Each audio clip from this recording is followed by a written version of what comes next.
Hello there, Carm3D on the tube. Today I'm going to be doing a lot of things, but for this video, I'm going to complete the rigging of this guy's neck here. As you can see, I have just the very beginnings of a rig going on. Got the root bone, got the mover bone down there. Spine, and I call these the rib spine because they don't really bend much at all, if at all. And of course the neck and head. And we are going to be focusing for this video on the neck and head. I want to create a mechanism where, well, first of all, the head will follow a null object as far as the orientation. By the way, I don't have any structure bones in here to keep the face in shape, so it's going to squish and stuff, but that's okay. I am going to add a null object,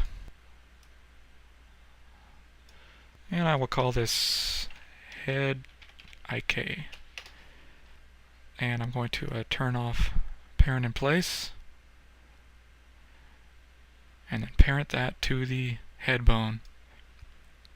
And now that null is jumped to the position and rotation of that head bone. So now I turn parent in place back on, and then I parent that to the mover. Alright. I can now move him elsewhere. Now I'll take the head bone here, hit M for motion options, and let's see, under IK, controls and limits, excuse me, I will choose a rotation item, my new IK null, turn this on, and choose same as item for all these guys. I rotate this, the head does what the null is doing.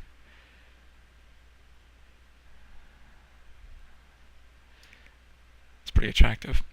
Okay, but now what I want to do, I want to make it so that the rotations of the head is transmitted partway down the neck. As you can see right now, if he rotates his head back, this is not, natural. Normally, if a head was at this angle, the neck would bend to flow into that kind of angle.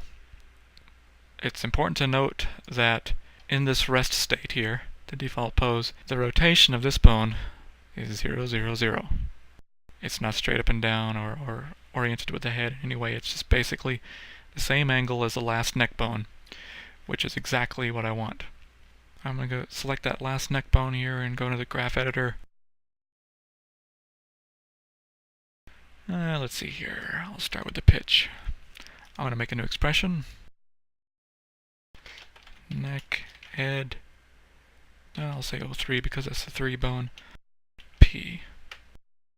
So the expression will be value plus, and the reason why I say value is because I want to retain the original pose of the neck. So when you say value, it's going to take that original keyed value plus Vince head rotation time P times let's just start with 0.4, see what that looks like. Put this in a bracket so that we know to multiply by 4 before we add to this. And there we go. Apply. So it's now applied that. You can see a little dot there.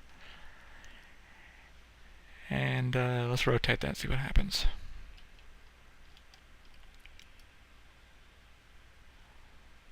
There, that's better.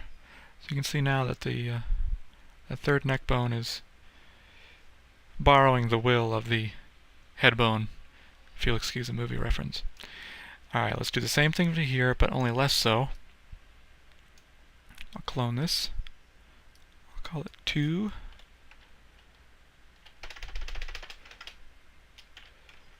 And we'll say this one could be like 1, 4. Get layout selected. Apply.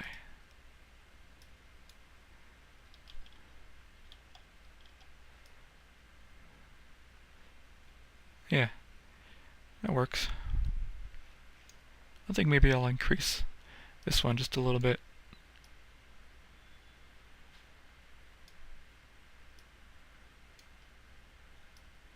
I'll say 0.55. Okay, yeah, that's great. I'll do the same thing on the heading. Okay, I've applied the same type expressions for the H rotation, but as you can see, this null has gimbal lock going on because of the way it's been rotated. But that's okay. We can fix that quite easily. I will clone this.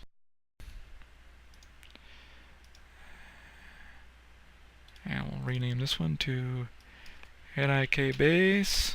And then make sure my parent in place is on. Yep. Let's see, I think I will quickly add an item shape on this one. Make it a box.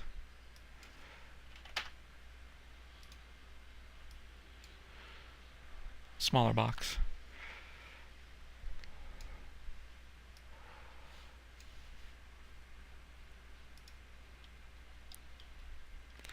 Okay.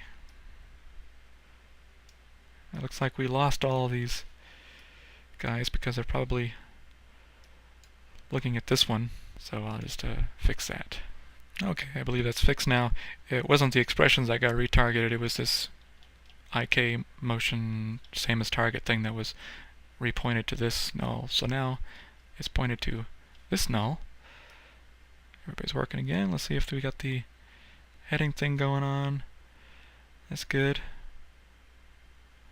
Now, this is not the only way the neck will be animated. I'm going to make another null that controls the overall rotation of the neck.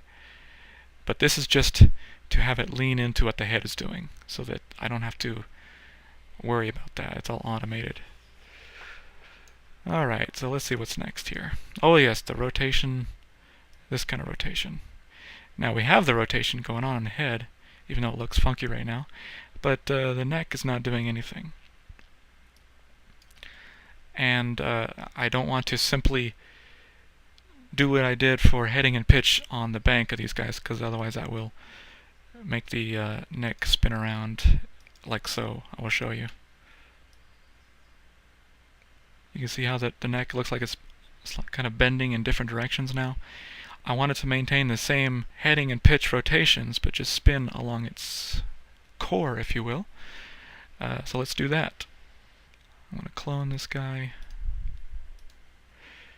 I'm going to call him neck core. And then I will parent him to neck 1. Now,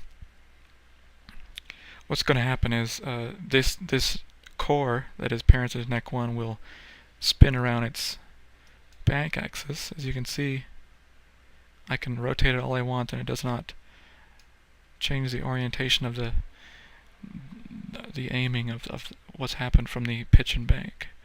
Excuse me, pitch and heading.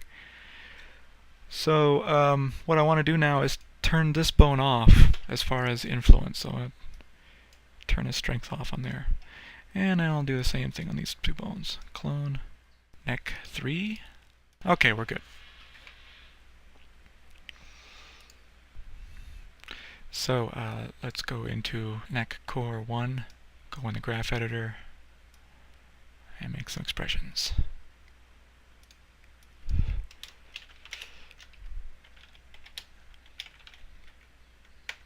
I did not put a bank on there because it's assumed that the neck cores are only going to do one function, that's rotation on the bank, so it's unnecessary to put that on there. Let's see, Vince, head.